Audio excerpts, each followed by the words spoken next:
तो दोस्तों आज हम शुरू करते हैं छोटी सी कहानी लालची बहू। एक समय की बात है।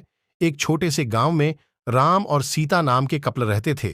उनका एक अर्जुन नाम का बेटा था जिसकी शादी रिया नाम की लड़की से हुई थी। राम और सीता कड़ी मेहनत करते थे और अपने बुढ़ापे के लिए पैसे बचा रहे थे।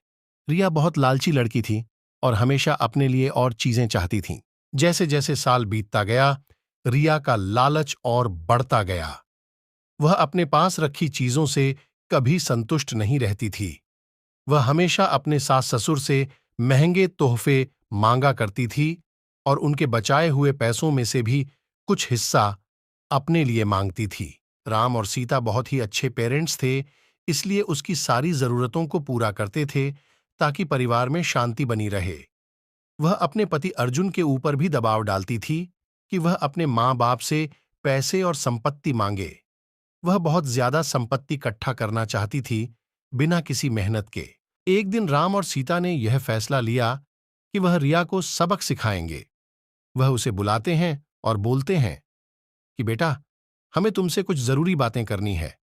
हमने यह फैसला लिया है कि हम अपनी जायदाद का कुछ हिस्सा अपने बच्चों में बांटेंगे और उसका कुछ हिस्सा तुम्हें भी देना चाहते हैं।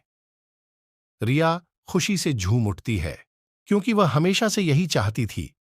लेकिन राम और सीता के मन में कुछ और ही चल रहा था। उन्होंने एक पत्थरों से भरा हुआ बैग उसे दे दिया और बोला, बेटी, यह तुम्हारे हिस्से की संपत्ति है। रिया उस बैग को देखकर गुस्सा हो गई।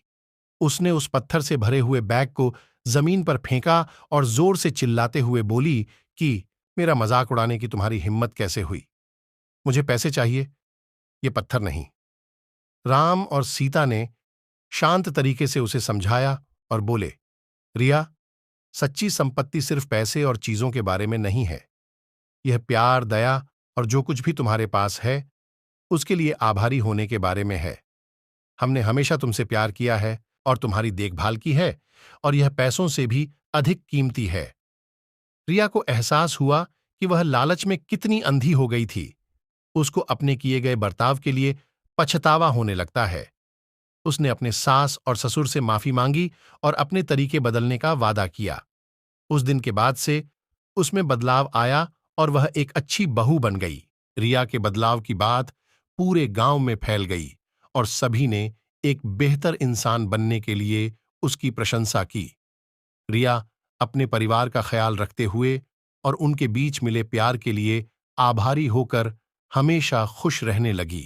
सच्चा धन प्यार, दया और जो हमारे पास है उसके लिए आभारी होने से आता है, न कि हमेशा और अधिक चीजों की चाह रखने से। तो दोस्तों, आज की ये कहानी आपको कैसी लगी? हमें कमेंट करके जरूर बताएं।